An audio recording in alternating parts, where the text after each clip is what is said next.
अस्सलाम वालेकुम audience, hopefully आप सब लोग बिल्कुल ठीक ठाक होंगे।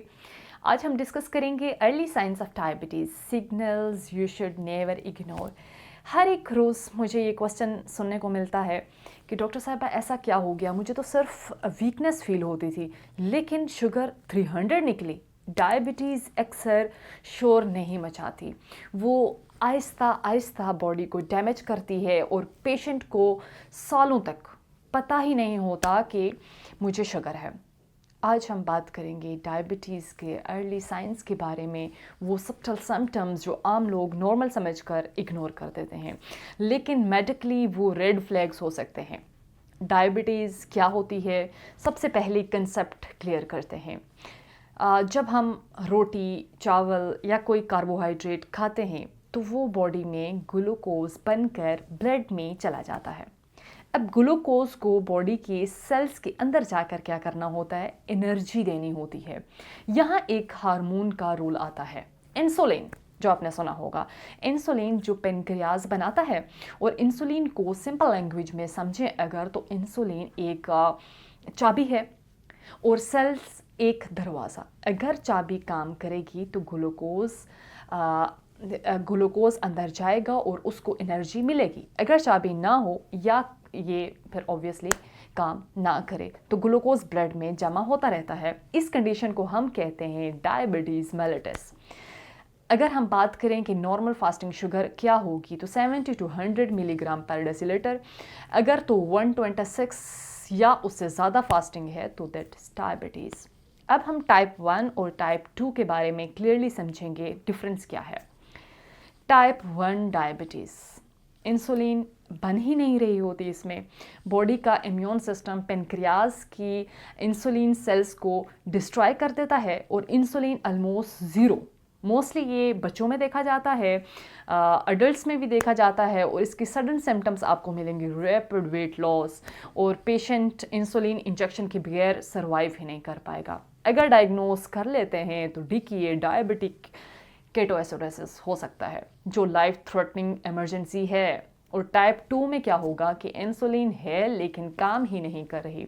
ये सबसे कॉमन टाइप होती है, 90% केसेस में ये मिलती है हमें। इंसुलिन बनती है लेकिन बॉडी के सेल्स रेजिस्टेंट हो जाते हैं, इसको कहते हैं इंसुलिन रेजिस्टेंस। रिस्क फैक्टर्स अगर इसके देखें तो वेट ज़्यादा होना, physical inactivity, family history, age above 35, PCOS, high BP। इस टाइप का सबसे डेंजरस एस्पेक्ट ये है कि सिम्टम्स बहुत ज़्यादा स्लो शो होते हैं, यानी बहुत ज़्यादा टाइम लेते हैं सिम्टम्स आने में। कई लोगों को 5 से 10 साल तक पता ही नहीं चलता कि अर्ली हमें साइंस क्या शो हो रहे हैं। ठीक है, अर्ली साइंस ऑफ डायबिटीज़। अब आते हैं सबसे इम्पोर्टेंट पार्ट की तरफ, बार बार पेशाब का आना, पोलीयूरिया। जब ब्लड में आपका शुगर लेवल ज़्यादा होता है तो किडनी उसको यूरिन के थ्रू निकालने लगती है और शुगर पानी को अपने साथ खींच लेती है। यूरिन ज़्यादा बनता है। अगर रात को 2 से 3 दफ़ा उठना हो और वॉशरूम यूज़ करना हो, दिन में अनयूजुअल फ्रीक्वेंसी है तो इग्नोर मत करें। नंबर 2, ज़्यादा प्यास लगना, पोलिडिप्सिया। बार बार यूरिन से बॉडी पानी लॉस कर रही होती है, इसलिए पेशेंट को एक्सट्रीम थर्स्ट होती है। मोस्टली सुनने को मिलता है कि मैं इतना ज़्यादा पानी पीता हूँ यार, लेकिन प्यास नहीं बुझती, तो इग्नोर मत करें इस साइन को भी। नंबर 3, ज़्यादा भूख लगना, पॉलीफेजिया। ब्लड में शुगर हाई है लेकिन सेल्स के अंदर एनर्जी नहीं जा रही, बॉडी को लगता है कि एनर्जी कम है, भूख बढ़ जाती है। Number 4, unexplained weight loss, specially type 1 में। बॉडी जब ग्लूकोज यूज़ नहीं कर पा रही होती तो फैट और मसल्स तोड़कर एनर्जी बनाती हैं, इसलिए वेट कम होता है। नंबर 5, कांस्टेंट थकन, शुगर ब्लड में है, सेल्स में नहीं, सो एनर्जी प्रोडक्शन प्रॉपरली नहीं होती, इसलिए पेशेंट को क्रॉनिक फटीग फील होती है। हर वीकनेस एनीमिया भी नहीं होती।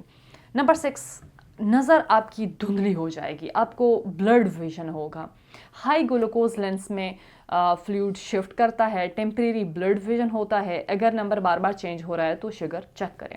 नंबर 7, जख्म अगर आपका बहुत ज़्यादा देर से ठीक हो रहा है। ठीक है, हाई शुगर इम्यूनिटी कम करती है, इन्फेक्शन का रिस्क बढ़ाती है, हीलिंग स्लो करती है। छोटा सा कट आपको लगता है तो हफ्तों हफ्तों ठीक ही ना हो तो ये रेड फ्लैग है। Number 8, recurrent infections, very important sign. Skin boils, fungal infection, ladies में recurrent vaginal candidiasis, repeated UTIs. अगर यंग पेशेंट बार बार फंगल इन्फेक्शन के साथ आ रहा है तो always check blood sugar. Number 9, हाथ पैर में झुंझुनाहट, यानी कि अर्ली नर्व इन्वॉल्वमेंट का साइन हो सकता है। टिंगलिंग यानी कि बर्निंग सेंसेशन, ठीक है।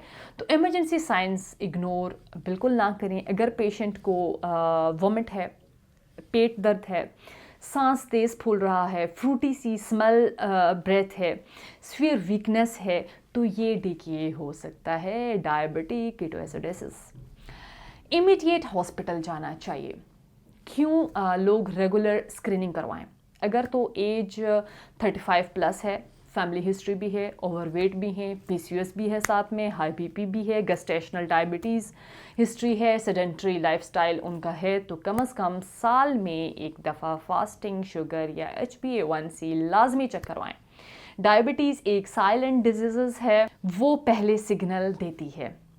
मसला ये है कि हम उन सिग्नल्स को समझते ही नहीं। अगर आपको बार बार पेशाब ज़्यादा आ रहा है, ज़्यादा प्यास लग रही है, अनएक्सप्लेन्ड वेट लॉस हो रहा है, रिकरेंट इन्फेक्शन में से कोई 2-3 सिम्टम्स आपको आ रहे हैं, तो प्लीज़ अपना ब्लड शुगर लाजमी चेक कराएं।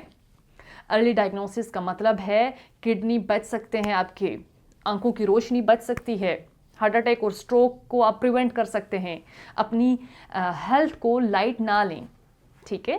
नेक्स्ट वीडियो में दोबारा एक नए और इंटरेस्टिंग टॉपिक के साथ आपकी खिदमत में हाजिर होंगी। तब तक के लिए मुझे दीजिएगा इजाज़त। खुदा हाफिज़।